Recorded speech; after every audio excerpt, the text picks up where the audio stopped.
Looks like the gang is all here. Hey, yo.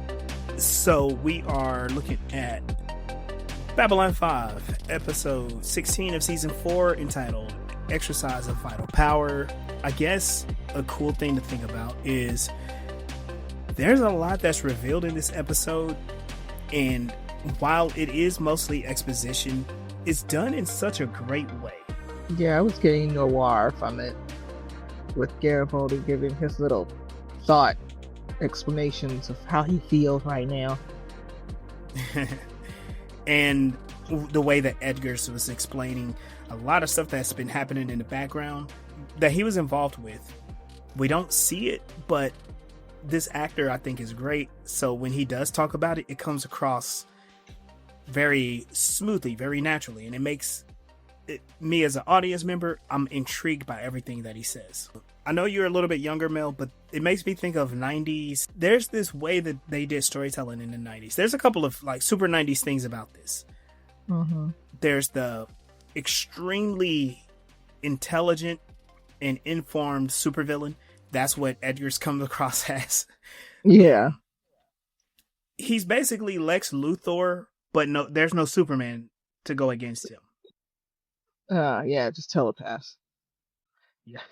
It is kind of reality as the telepath, as the Superman and Lex Luthor. It's like, if this power isn't in check, what are we going to do?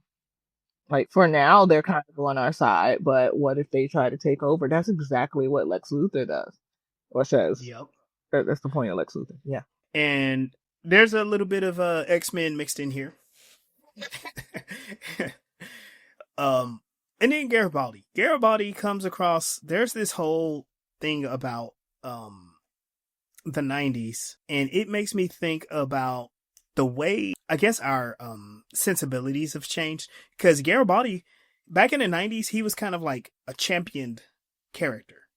Mm-hmm. And while we've been watching this, I've been thinking about like, hey, this character kind of sucks.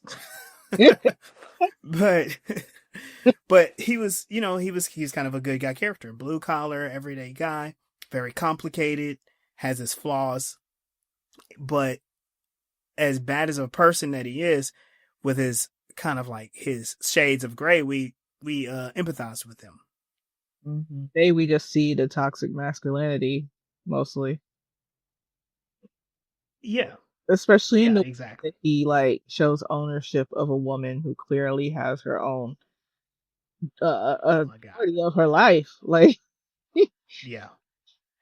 So it, I wanted to verbalize that because as much as I'm harping on Garibaldi and making it seem like, man, he really is a terrible character. Back in the 90s, he was a great character. And I don't want to gloss over that. It has to be something about Generation X humor, Generation X storytelling, mm-hmm. versus what's going on right now. He is very snarky, very sarcastic. He never gives a straight answer. Not really. He gives a bunch of lip. Right. And that attitude is something that was considered to be normal. Yeah. Because I guess with my generation, it's like we don't want the talking around things. Like, just tell us. Yeah. Like, we're the first generation to like have the internet. So you keeping things from us or telling us that we don't need to know that we're good just doing whatever it is that's given to us, it doesn't work. Especially with the hugest influence on my generation was that we were told our whole educational lives, especially mine, that if you worked hard and got an education, like, you would have a good life. And we did that. And then, someone decided to drive some planes into some towers and to completely destroy that entire foundation. So, I mean, okay, I got a comment about this. Yes, 9/11 was instrumental in that. However, only thing, but it's kind of like, it's not. It's the landmark, the time mark that kind of said when it kind of started, basically. Yeah, it does stand out as kind of like a big milestone, but there was several economic crashes like the 2 years before. There was the .com bubble and crash. There was basically the falling economy when Bush took over. Mm-mm. There was what happened in '98. We were involved in several overseas conflicts, plus plus some other stuff. So it's kind of like the culmination was 9/11, Mm-hmm. but it was like we were heading in this direction anyway for a while. Oh, okay. But with 9/11 happening, Mm-hmm. it took the reins off, and that's what happened. Mm-hmm. It happened sooner. It happened sooner that our economy crashed. It happened sooner that job pay just stagnated. A lot of that stuff happened sooner, and people celebrated. And it's like, yeah, y'all don't realize you guys are celebrating like the utter collapse of what the society was supposed to be. But sure, whatever, go on. Because it's like with everything crashing the way it did before that, like Gen X, they could actually, if they didn't know what was going on, they still got to be successful. But like we get to be paranoid now because, like you said, it wasn't just 9/11. There's so many other things that was not obvious to us. One, because we were kids, that has affected us for the rest of our lives. Mm-hmm. So when people give us lip, it's like we don't care. Yeah, I'll go back to the story. Yeah. All right, let's jump into it. So the episode starts off, we get the voice of the resistance. Garibaldi's also giving a bit of his personal log. He is talking about how he just knew that this would happen one day and Sheridan was going to go up against Clark, and the Sheridan that he knew would never do such a thing. But he's showing all these concerns for this type of, for what Sheridan's doing. We learn in the voice of the resistance that multiple ships are joining the resistance. They are defecting from Clark, and they are getting stories of atrocities being done at the command of President Clark. And so they have even more of a reason to resist him. More and more people are saying, like, Clark is terrible. Clark is terrible. And while that's going on, Garibaldi's like, I should have known Sheridan was going to be the one. It's just so weird.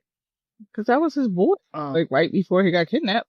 Yeah. I mean, they were on the same team, and they knew. They had, in fact, wasn't it Garibaldi that uncovered Clark was the one responsible for the assassination of Santiago? Yeah, that's why he got shot in the back. Yeah, how they found out that he was good at what he does.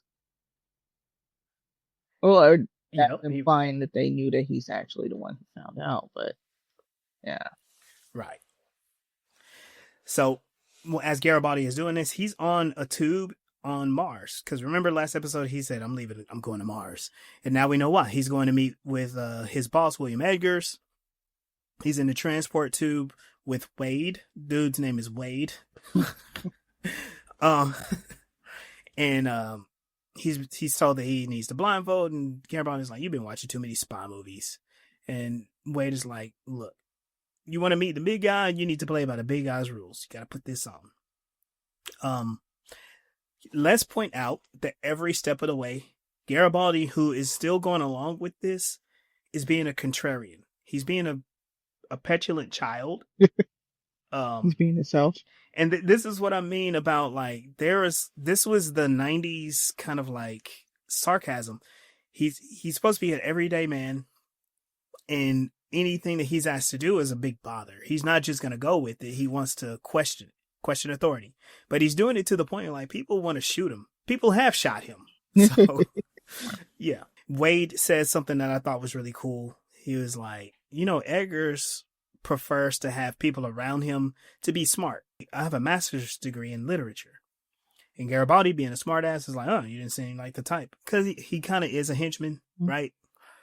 But he goes on this nice little monologue about how everything is illusion. Language, light, metaphor, nothing is real. That's a 90s thing too. The 90s nihilism is kind of still coloring the scene here. And he says, but the only thing that is real is if you want to see Edgars, you need to put this on. We'll take care of everything. He's like, okay, all right. So he puts it on, and Garibaldi explains, like, Mars, the place that nearly killed me 3 times. I promise I'll never be back here, and here I am. And that's kind of like that noir storytelling that you shared. And I thought that was like really, really cool. Especially since like the world is against him. Or the universe. On Babylon 5, we see that Franklin is trying to access the shadow modified telepaths, and he's having a lot of trouble. Zach, who again displays amazing intelligence in this role, is is checking on to make sure everything's okay. And Franklin expresses his frustration, like everything that they encounter nearly kills the patient. He doesn't know what to do, because that's the thing. Sheridan has been pressuring Franklin to hurry up and figure this out, and Franklin can't. It does two things. We're pushing on Franklin's Messiah complex. He can solve anything and everything, but he's running into a wall, so it very much frustrates him. And then Franklin is also frustrated because the captain is pressuring him. The thing is, Franklin wants to solve the problem. He wants to make the captain proud. He wants whatever the plan is to go through. He just can't. In walks Lita. She sees that Franklin is having trouble. And Franklin walks away and he goes to talk to another nurse. While that's going on, the patient wakes up and stands up. And Lita and this patient are like touching hands, almost kind of like an ET thing. And we hear the scream of the shadows. And when Franklin pays attention, he's like, oh my God, what the heck? And Lita and the telepath, they meet eyes, but then Lita's distracted by Franklin and the telepath falls asleep. And Franklin's like, how did you do that? And she's like, I don't know.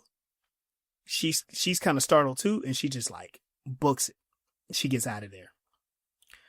On Mars, Garibaldi is waiting for Edgar's, and this is when Lise Hampton, Garibaldi's ex-girlfriend, walks in, and she's like, what are you doing here? What are you doing here? He wouldn't go for her, but he came over him. Exactly.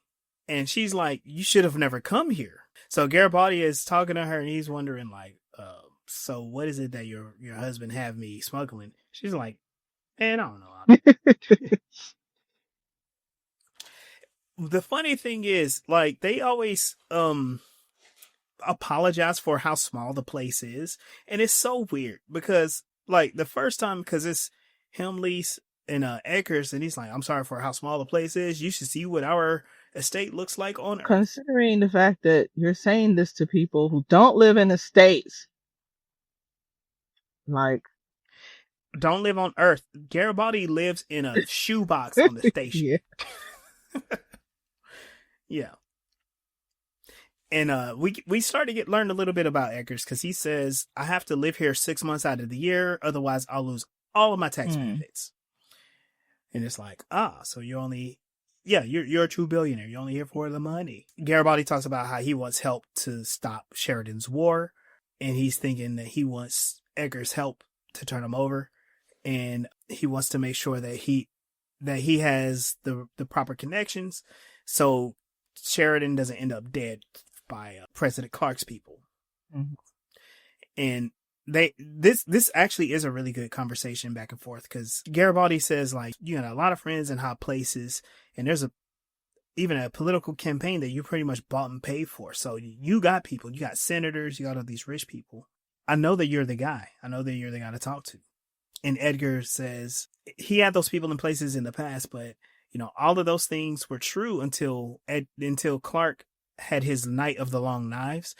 And this is a reference to Nazi Germany.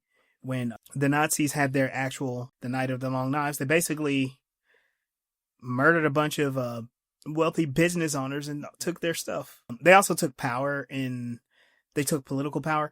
There's a lot of nuance here, but Edgar's is basically talking about Clark eliminating his rivals, his enemies, and becoming president. And he even admits that he knew that Clark was behind Santiago's assassination long before Babylon 5 revealed it.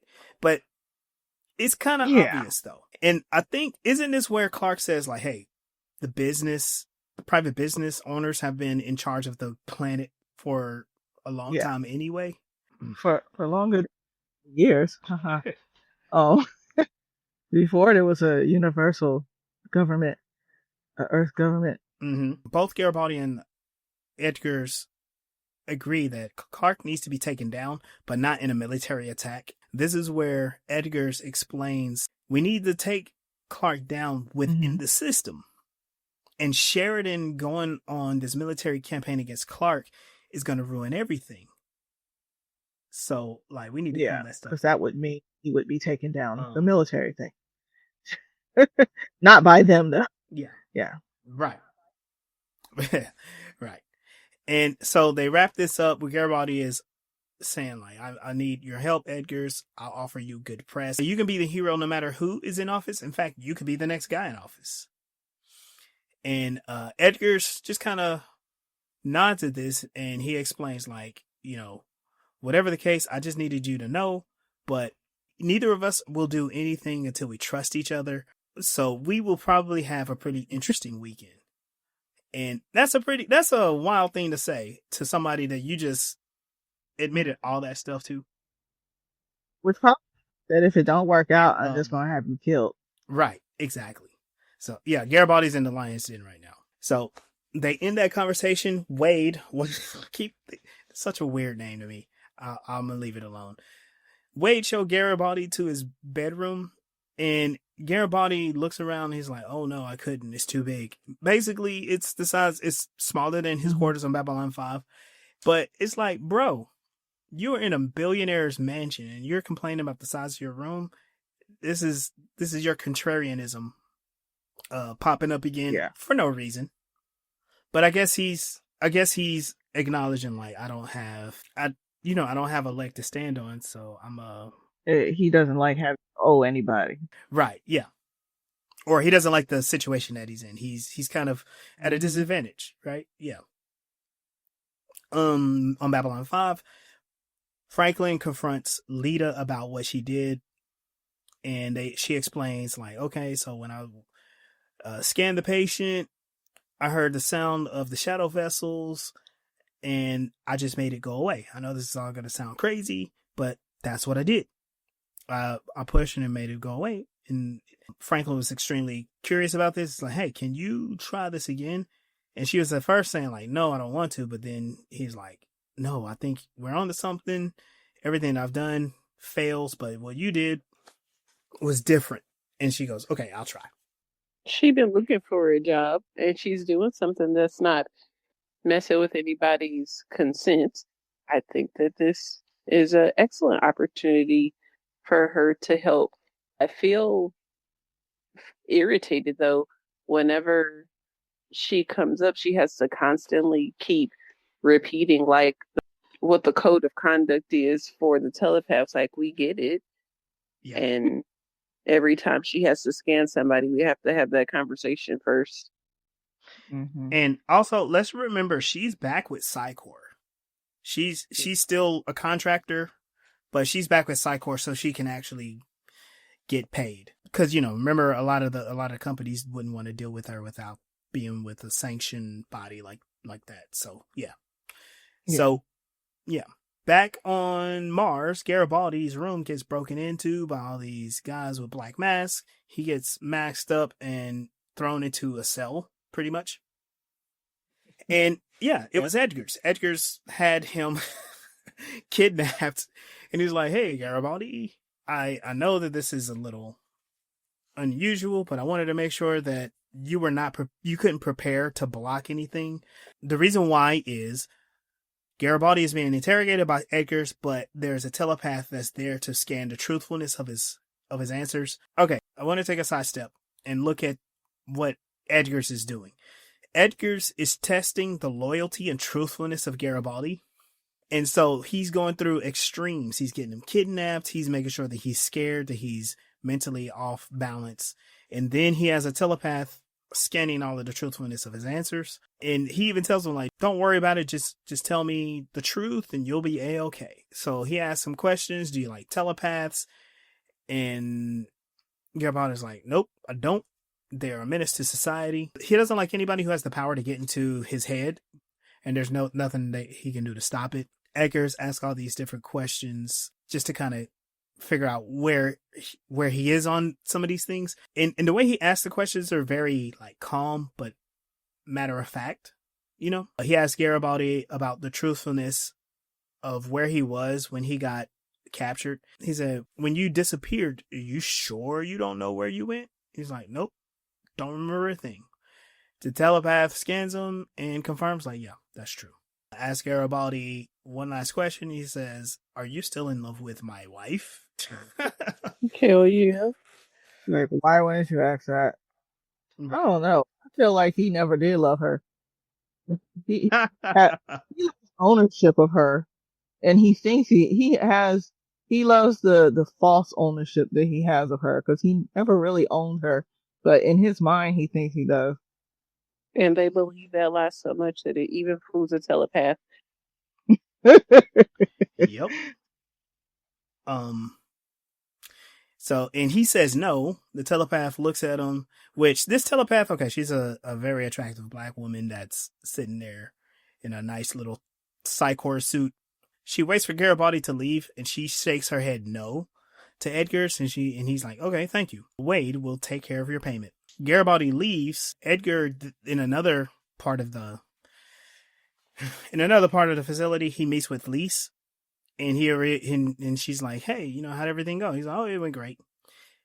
And she says, "Did Garibaldi mention me?" He's like, "Oh no, you didn't even come up." And he says, "I think he's kind of over the whole thing." And she's like, "Okay, good." And meanwhile, Wade is in the back, or wherever the telepath is. Instead of paying her, he shoots her in the head. So now we're getting a little bit of Edgar's perspective of telepaths. He is not trusting them at all. And we're going to learn a little bit more about that later. In MedLab, Franklin talks to Lita, and he asks her to slowly repeat what she did. He's hoping that they can simulate like the brain waves and get, create a feedback loop around the implants. They learn that while she's contacting this telepath patient, that there is a decrease in acetylcholine, and Franklin thinks that the implants stimulate the brain to accelerate computer power, like PCU power. And if they don't have a computer to connect to, they just work themselves until there's something to do. And then they almost burn themselves out. The patient wakes up. They show his perspective, which are the aliens we saw before. Those aliens look familiar. I'm trying to remember who it was that, was it that lady, Bester's lover that was, that had the same vision? I don't remember. I think it was something like that. It's really ugly aliens. While that's going on, Franklin reassures the patient, like, "Okay, no, we're not part of the ship, and you're free." But the patient's like, "Okay, so then how can I live like this?" It leads us, the audience, like, okay, without the ship, he has no purpose. He's really tripping. And he tries to stab himself in the neck with an instrument. Just as that happens, Lita stops him. She goes, "I can't let you do that." Franklin restrains him from the back, and then Lita puts him to sleep. And so now we have a little bit, I guess, hope that maybe we can wake up the telepaths, because Franklin's going to figure things out. So we have a little bit of progress in that area. We're going to talk about what that means in a little bit. Back on Mars, Garibaldi talks to Edgar's, and Edgar's is like, "Hey, you want some orange juice?" "I have it shipped in. I know it's expensive, but you have to admit, us rich people do have our eccentricities." This whole conversation is kind of weird because we get a little bit, again, more snarkiness from Garibaldi, but we also get some revelations from Garibaldi. Along with that, Edgar's reveals his whole hand. So they talk about what did the ancient Greeks think of happiness. And Garibaldi says a snarky joke like, "Well, I don't know, ancient Greeks, whatever it is, it's probably 3 goats and a bottle of wine." Thank you, Garibaldi. You sound really so sophisticated with your comebacks there. Edgar says happiness is an exercise of vital power along lines of excellence in a life affording them scope. And he's basically saying, like, we can't have anybody coming to restrict us. He talks about the nature of society. If normal humans become second-class citizens to telepaths, is that a world you want to live in, Mr. Garibaldi? And he's like, no. Garibaldi's like, they couldn't. They would need an army. Somebody would need to, like, give them power. And Edgar's, being who he is like, you're still thinking, you're not thinking three-dimensionally, Marty. He says, this is not like a war of like the military. This is a war of information. We got telepaths. We're not fighting force with force. We're fighting against thoughts, ideas. He explained how people have gained power through fear over the years, through fear and stupidity. And that's how he views war. Like, it's dumb. I agree with you, libertarian Edgars, but you're kind of dumb too. We'll get to explain what it is that you are here really soon. He does a really quick power analysis. It's like, people don't take power. They're given power by us, by normal people. And I'm kind of following along with him. I kind of feel what he says. And he talks about some different movements throughout history. And this, I think, is pretty interesting because they do another timeline example, and I'm pretty interested in it. He talks about how the Germans took power in 1939, the Russians in 1919, and in 2013. Mm-hmm. Okay. What is it? Alternate history? Yeah. Sci-fi? Their universe. The Iraqis in 2025. Hey, that's this year. That's it. The French in 2112. Hey. Hey. I want to see more of what this world has gone through. I'm kind of interested, right? Like, what the heck do y'all do? And he said they handed power over to people who could settle their score, have trains running on time, restore their prestige. And I'm like, yo, he's definitely leaning on this whole authoritarianism, populism and authoritarianism. And he's kind of saying it in a matter-of-fact way. And this is where he explains, like, look, yeah, Clark has all this stuff. He have loyalty tests. Santiago didn't like it, but Clark insisted on it because you can fool loyalty tests. Clark introduced telepaths. You can't fool telepaths. All of this is starting to sound real familiar, like really familiar.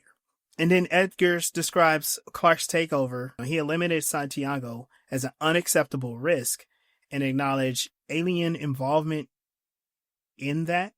He said Clark had a lot of outside help for this assassination. He's talking about Mr. Morden and the Shadows. And then what he states that Clark viewed Psychor as an insurance policy. So he's putting all of these pieces around himself to keep power, but it's posing a big risk because he has the Psychor, he has Night Watch, he has the Ministry of Peace. All of those things give him unprecedented authority that he doesn't want to give up. And then if Clark is taken out by Sheridan, those groups are not going to give up power. And Edgars believes that Clark is trying to turn Psychor into a military force that's only loyal to him. If Clark is taken out, then the power hold is going to be filled with telepaths. Edgar admits that mega corporations have secretly run things for years, and he's kind of dismissing the fascism of President Clark. He's like, look, that's there for a reason. Clark was kind of a convenience for them, but now it's getting a little inconvenient. And I just want to take a moment to say this. Corporations, liberals, capitalists, fascism is a convenient tool for them when they need it. People don't just become fascists overnight. People start to see it as a tool. So in most cases, when fascism took over in countries, it was for a short period of time. Yes, there were populist movements. There's the ultranationalism and idealized past, but really it's a business decision to help keep the rich rich.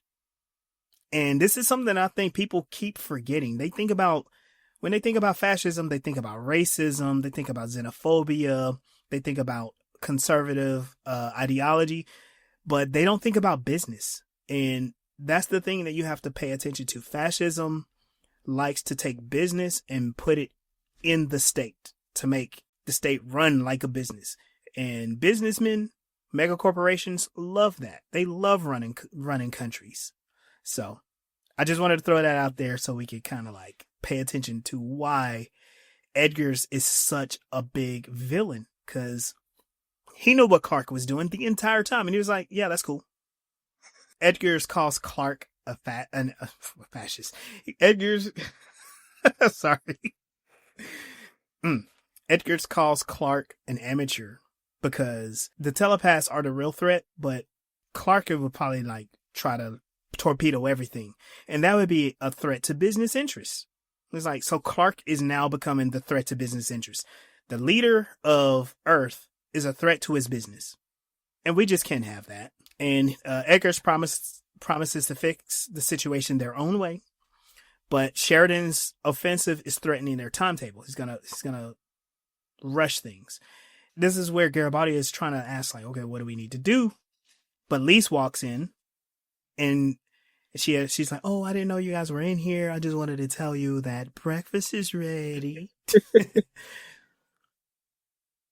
After Lise leaves, Garibaldi asks if he's heard the whole truth, and Edgar's replies like, "Hey, you're getting as much truth as anybody else will ever get. Only time will tell." And so this is where we get some theory time going. What is Garibaldi's real mission?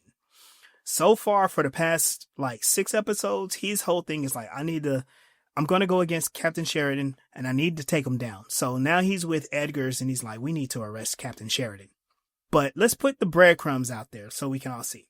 Garibaldi disappears right before they do their offensive against the Shadows. He comes back, and he is so against Sheridan. We know that he's been brainwashed. He's been brainwashed by Psycor, and probably, very specifically, by Bester. Bester is a telepath, and his whole thing is he wants to see telepaths protected and their whole cause furthered. After his encounter with Garibaldi, Garibaldi meets with a client that's smuggling a chemical that can be turned into a weapon against telepaths. Then it is revealed that that is Edgar's. Edgar's gets Garibaldi to smuggle this chemical around the station, and then he finally meets him. So Garibaldi goes from not knowing the guy to now he's in his house and he's connected to his wife. Garibaldi is being moved strategically to get right next to this guy. And it is such a cool thing to watch, and as an audience member to go back and start to think about, because it's like, man, why is he all up against Sheridan? He's not really there for Sheridan. I guess he's kind of keeping him at bay, but it's to isolate Garibaldi to put him in this situation to meet Eggers. And that's all I'm gonna say, but we'll see how this turns out in the future. So Sheridan receives an update from Ivanova about the 5 Omega class destroyers that defected to his side, and Sheridan's like, that's easy. Any more ships defect and we probably won't actually have to fight nobody. And Ivanova's like, isn't that the goal? He's like, no, here's the deal. I'm just worried that this is happening a little too easy. I don't like things that are easy. Yeah. They could just tell him to join you. Yeah. Setting them up. We get a report that Delenn is back on her way to Babylon 5 from Minbar, and she'll be joining the fleet. So that's kind of cool. Franklin, who's extremely frustrated, he gets a call from Sheridan. Sheridan's like, hey, you got those telepaths ready? He's like, and Franklin's like, look, I'm very frustrated about this whole thing. We think that we can temporarily neutralize the implants, but I need more time. But Sheridan's like, well, no, I need them ready, like, now. And Franklin's like, look, you said you need this. I need you to tell me.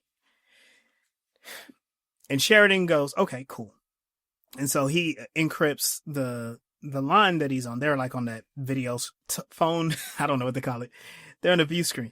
And Franklin has to clear the room because it's classified information. And he's like, everybody go on a break, get some food, get something to drink, get out of here. And Sheridan tells him what he needs to telepass for. We cut to Franklin leaving medbay, and he looks just so defeated, disheveled. I don't know. He's very distraught. And Lita talks to him for a second. And she's like, what's going on? And Franklin's like, everybody talked about how Sheridan changed after he got back from Zahadum, but I didn't really see it. I've examined him physically. He's all Sheridan, but the person that I knew before would have never asked me to do this. And we're like, what did he ask him to do? And then he says, Lita, you said you want a job, right? I got a job for you. And she's like, yeah. Okay, cool. I need you to get ready. As soon as we're ready to go, we're going to leave. She's like, where are we leaving? And Franklin says, we're going to Mars. Dun-dun-dun.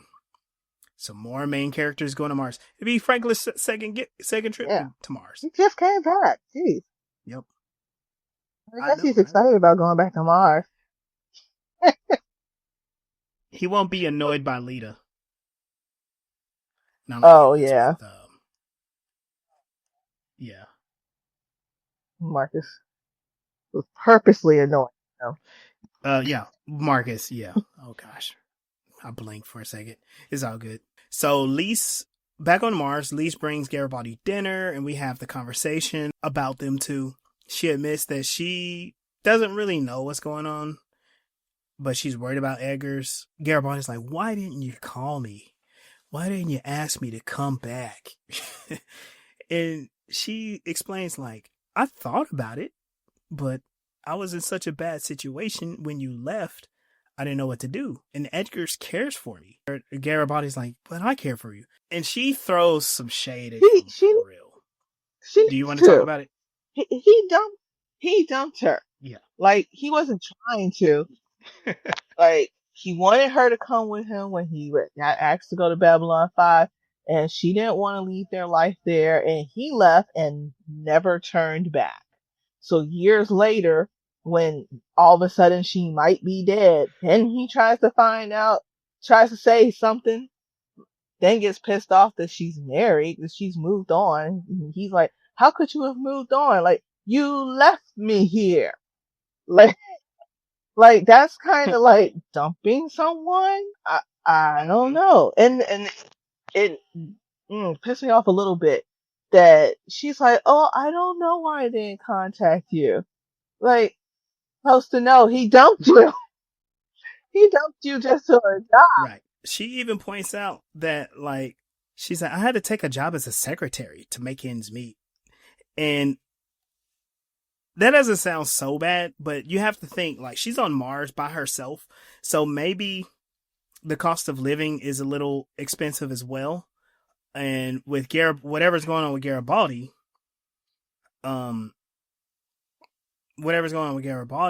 it just didn't fit her lifestyle. Like, he's on Babylon 5. She's poor back on Mars. And he's all like, well, we could have had what we had before. And she's like, what we had before? Garibaldi, you never told me that you love me until I told you I love you.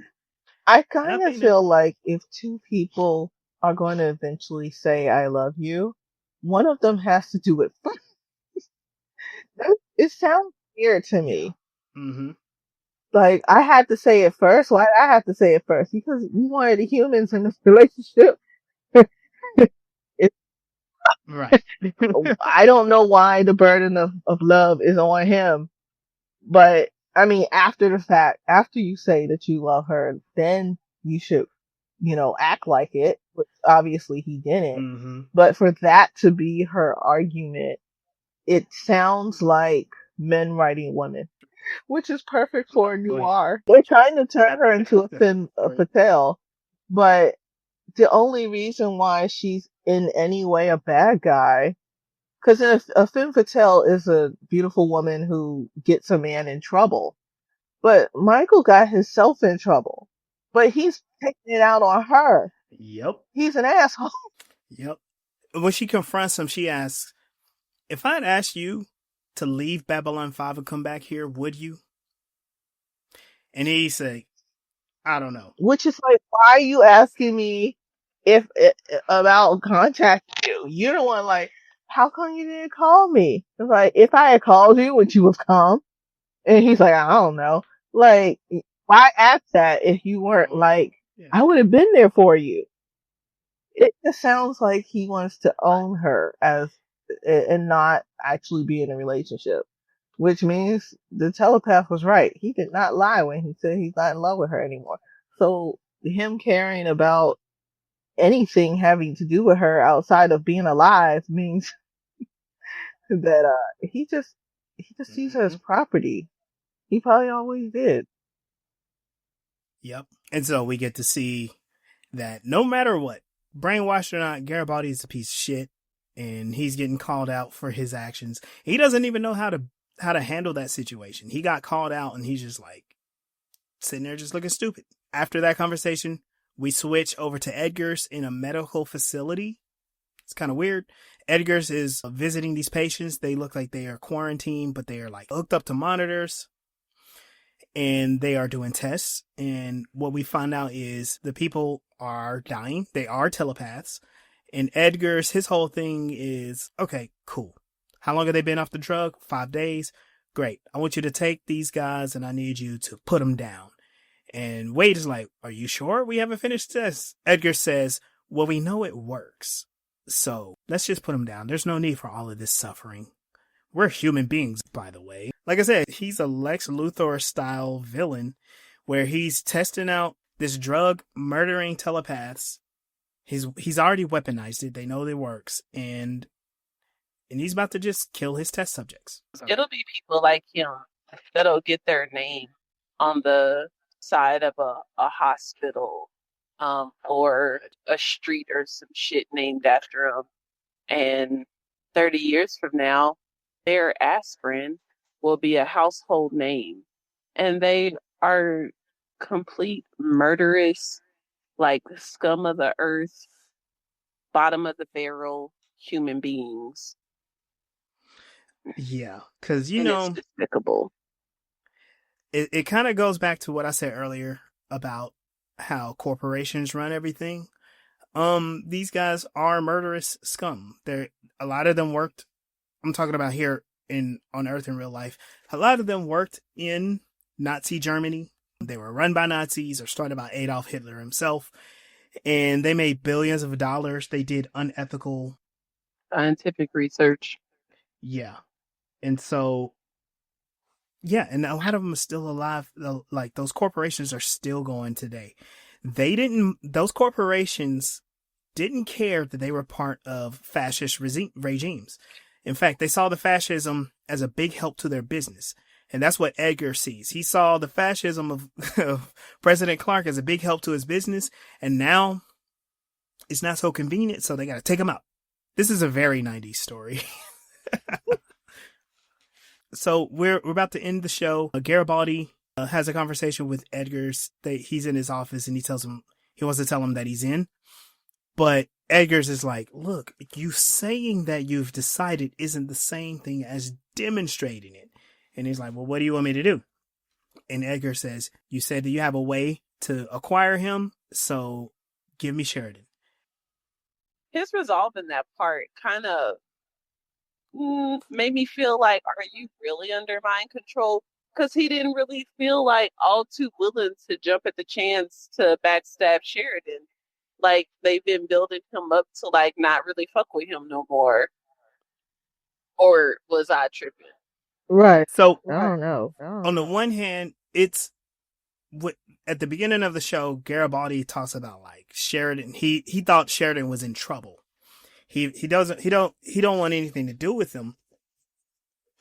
But when the topic of dealing with him came up, he is like, I know, I'm going to use Edgar's. And Edgar's is like, oh, yeah, I'll definitely be able to help you with that.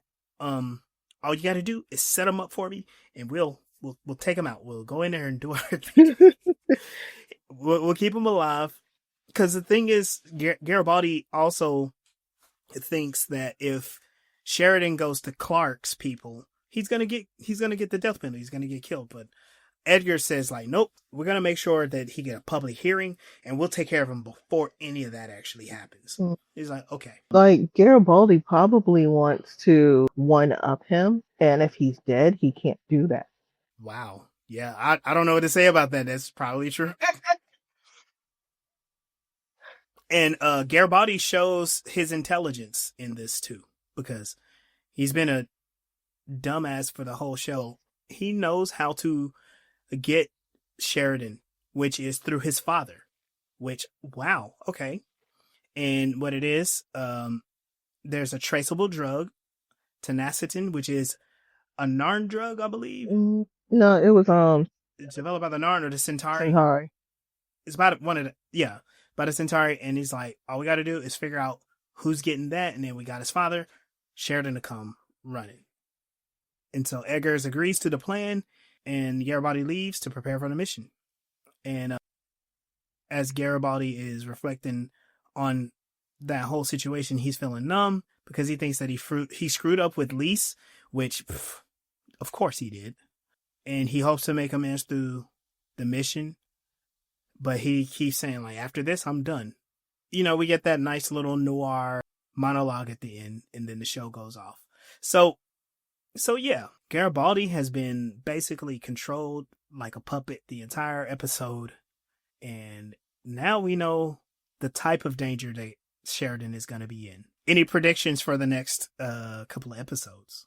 I don't know, because he's been extremely hyper-focused on putting his forces together. So we will see what Sheridan knows. I mean, because in parallel to Franklin getting the other psychics awake somewhat. So does he know on top of, he obviously knows that he has to counter the Psych Corps, but maybe not so much he should.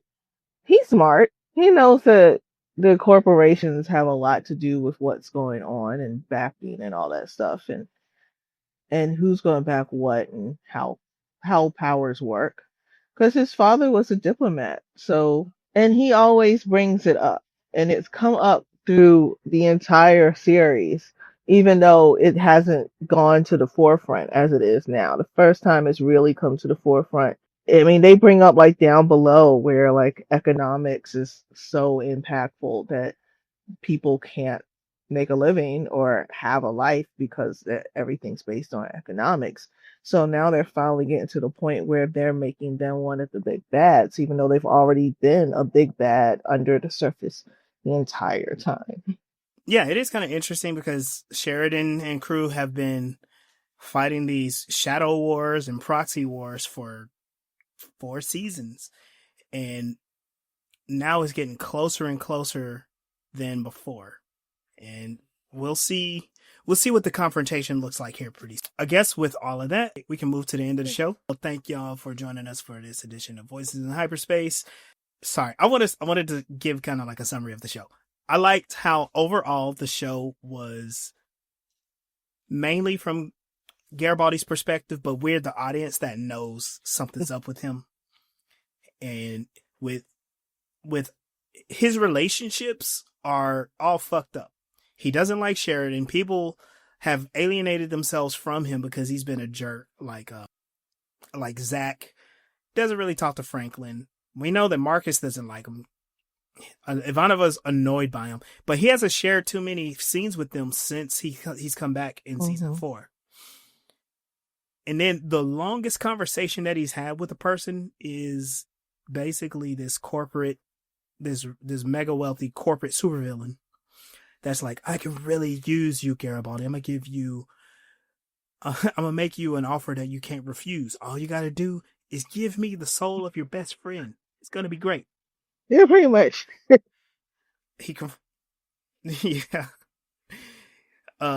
And then being told in a noir style, I think came across very well. I wrote down in my notes that this looks like those big box office sci-fis, because stuff like Blade Runner, that's definitely a noir. Oh yeah. And it's asking some great questions.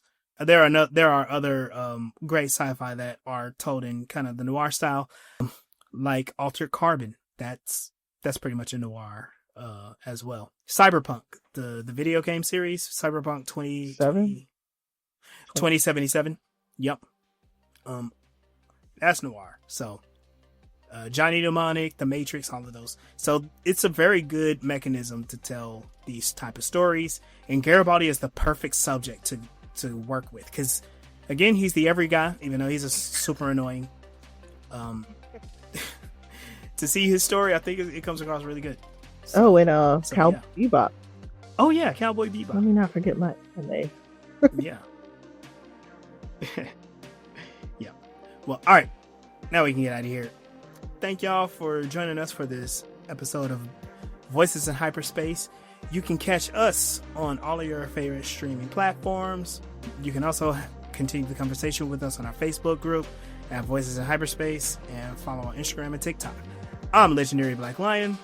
You can follow me on Instagram at Legendary Black Lion. I'm Captain Melisila. You can find me at melsrebellion.com, and links to all my other stuff. Well, thank y'all for joining us, and we'll see you out there. Bye. Bye.